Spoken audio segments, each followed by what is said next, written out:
Hello friends. पिछले video में हमने देखा कि पिन डेबिट कार्ड का या क्रेडिट कार्ड का उसे कैसे सेफ रखें, कैसे सुरक्षित रखें।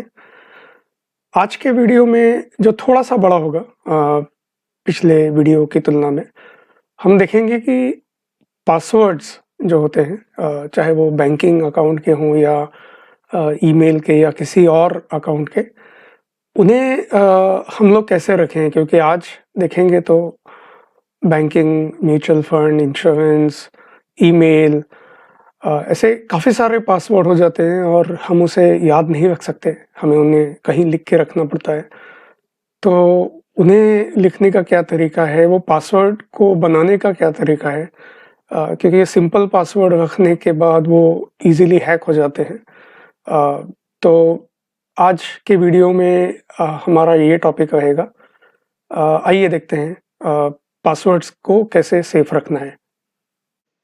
तो ये पासवर्ड को सेव करके रखने के लिए अ, मैं देखता हूँ दो तरीके हैं।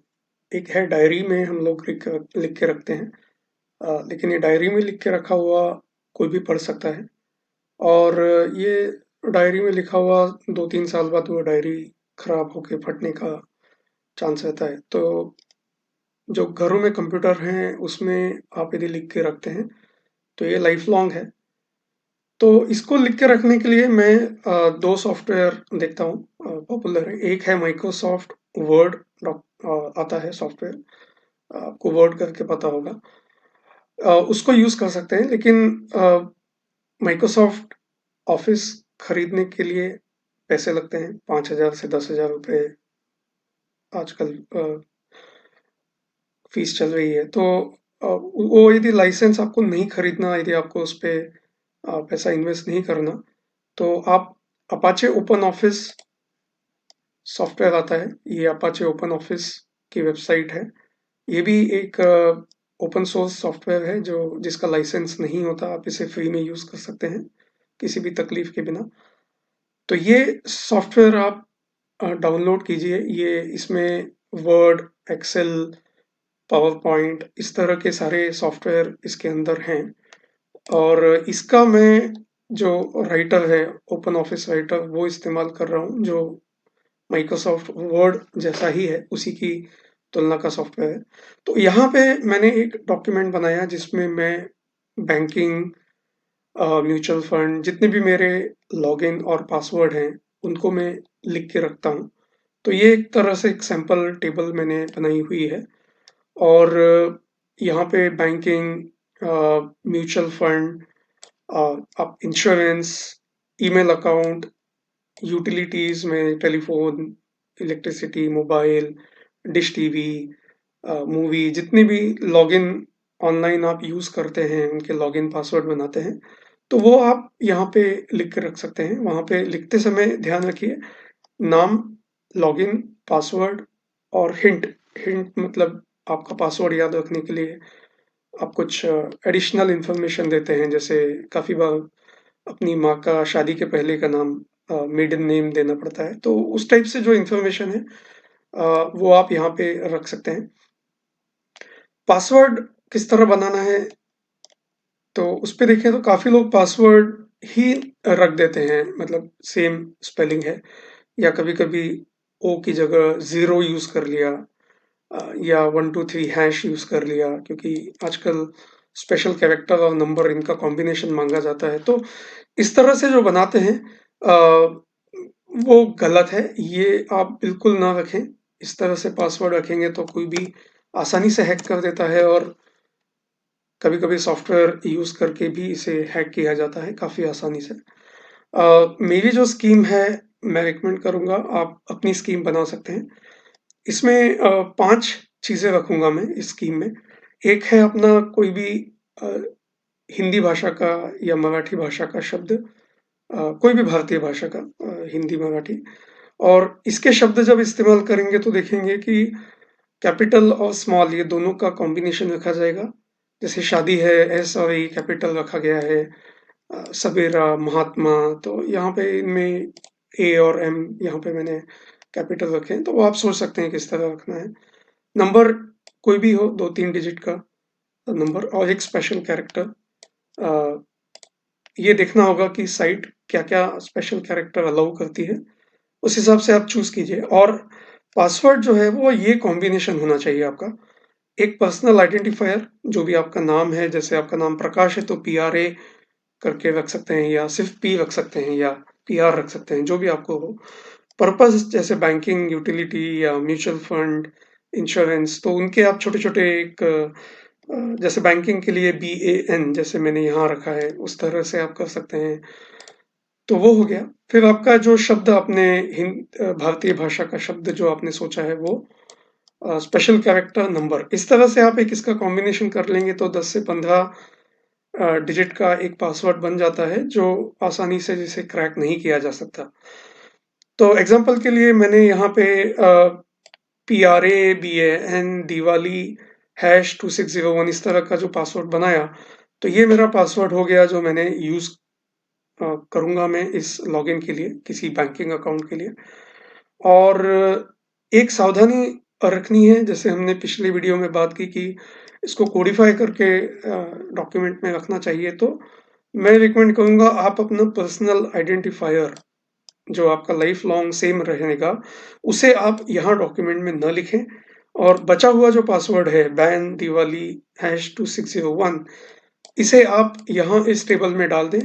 और जब भी आप इस्तेमाल करेंगे आपको अपना पर्सनल आइडेंटिफायर पता है, तो आप इसे ऐड करके इसे इस्तेमाल कर सकते हैं।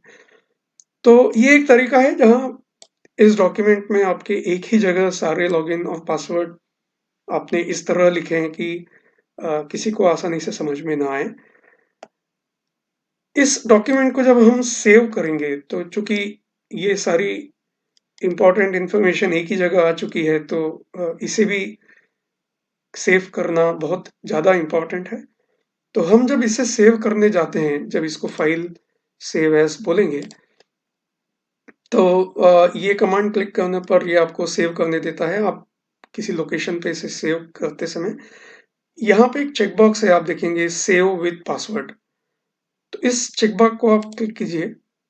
और ये जब आप करते हैं और सेव का बटन दबाते हैं, तो ये आपका पासवर्ड पूछा है कि ये पासवर्ड क्या डाला जाए। तो आप इस समय यहाँ पे एक कॉम्प्लेक्स सा पासवर्ड डालिए जो आपको याद रहेगा। एक 10 से 15 अक्षरों का जो पासवर्ड, जिस तरह मैंने आपको अभी सिखाया, उसी तरह यहाँ पे एक आप अपना पासवर्ड बनाइए। और वो पासवर्ड जब आप डालेंगे, तो सिर्फ वही पासवर्ड आप डालने पर इस फाइल को ओपन कर पाएंगे। तो मैंने एक पासवर्ड मेरा बनाया है जो एक 10-11 डिजिट का पासवर्ड है। मैं उसे यूज करता हूँ।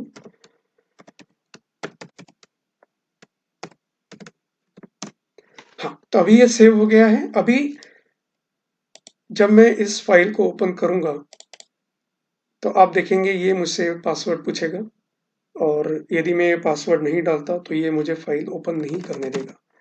तो इस तरह मैंने इस फाइल को भी सुरक्षित कर दिया, और मेरे सारे पासवर्ड एक कोड के द्वारा उस फाइल में सेव हैं। आइए देखते हैं कि इस फाइल को और किस तरह सुरक्षित किया जाए। चूंकि आपके पास ये फाइल कंप्यूटर में है, आपको डर रहता है कि कंप्यूटर का यदि क्रैश हो जाता है या आपकी हार्ड डिस्क करप्ट हो जाती है, तो ये फाइल लूज ना हो जाए। इसके लिए आपके पास यदि गूगल या माइक्रोसॉफ्ट का ईमेल अकाउंट है, तो अ, आजकल आपको ड्राइव में इंफॉर्मेशन आप स्टोर कर सकते हैं, अपलोड कर सकते हैं, जो काफ़ी सेफ रहती है। तो मैंने यहाँ माइक्रोसॉफ्ट का ड्राइव, वन ड्राइव आता है, तो वो वन ड्राइव में इस्तेमाल करता हूँ। यहाँ पे आप 1 GB तक फाइलें अपलोड रख सकते हैं। इसमें माइक्रोसॉफ्ट ने लेटेस्ट एक पर्सनल वॉल्ट करके एक फ़ोल्डर इनेबल किया है। ये एक स्पेशल फ़ोल्डर है जो मेरा कोड ना खुल गया है, बट ये पर्सनल फ़ोल्डर है जिसमें आप अपनी इम्पोर्टेंट फ़ाइल को सेफ रख सकते हैं। इसको कैसे इनेबल करना है, इसके लिए आप अपने माइक्रोसॉफ्ट अकाउंट में लॉगिन करके आप पर्सनल वॉल्ट करके सर्च कर सकते हैं। तो जब आप इसे करते हैं, इस पर्सनल वॉल्ट में डॉक्यूमेंट सेव करते हैं और इसे इनेबल कर देते हैं, तो पर्सनल वॉल्ट खोलने के लिए भी आपको पासवर्ड देना पड़ता है। तो जैसे यहाँ मैं अब पर्सनल वॉल्ट फ़ोल्डर पे डबल क्लिक करूँगा तो यह मुझसे कोड पूछता है और ये कोड मेरा मोबाइल में एक ऐप है जिसमें लिंक किया हुआ है, तो मुझे वहाँ से डालना पड़ेगा। तो फ़िलहाल मैं इसको नहीं डालूँगा, मैं इसको किसी और वीडियो में कवर करूँगा कि ये ऑथेंटिकेटर ऐप या इस तरह के पर्सनल वॉल्ट को किस तरह इनेबल किया जाए। लेकिन ये ध्यान रखें इस तरह से आप इसे डबल सेव कर पाएँगे और इसके अंदर जो फ़ाइल है, जो हमने पहले देखी वो खुद भी एक पासवर्ड द्वारा सुरक्षित फ़ाइल है और उसमें मेरे सारे पासवर्ड सुरक्षित हैं। तो इस तरीके से आज के वीडियो में आपने अच्छे पासवर्ड जो कॉम्प्लेक्स हैं, कठिन हैं, कोई क्रैक ना कर सके, वो कैसे बनाएँ और उसे कैसे सेफ रखें, इसके बारे में देखा। अ, आशा करता हूँ आपको वीडियो पसंद आया होगा। अपने कमेंट्स डालना ना भूलें और लाइक करें। इस वीडियो के संदर्भ में कोई प्रश्न हो, कोई प्रॉब्लम हो तो मुझे ईमेल पे मेल कर सकते हैं। मेरा ईमेल वीडियो के नीचे दिए गए टेक्स्ट में है और आशा करता हूँ अगली वीडियोज़ में इसी तरह के इंटरेस्टिंग वीडियोज़ लेके मैं अगले हफ्ते भी आपके पास आऊँगा। तब तक के लिए धन्यवाद।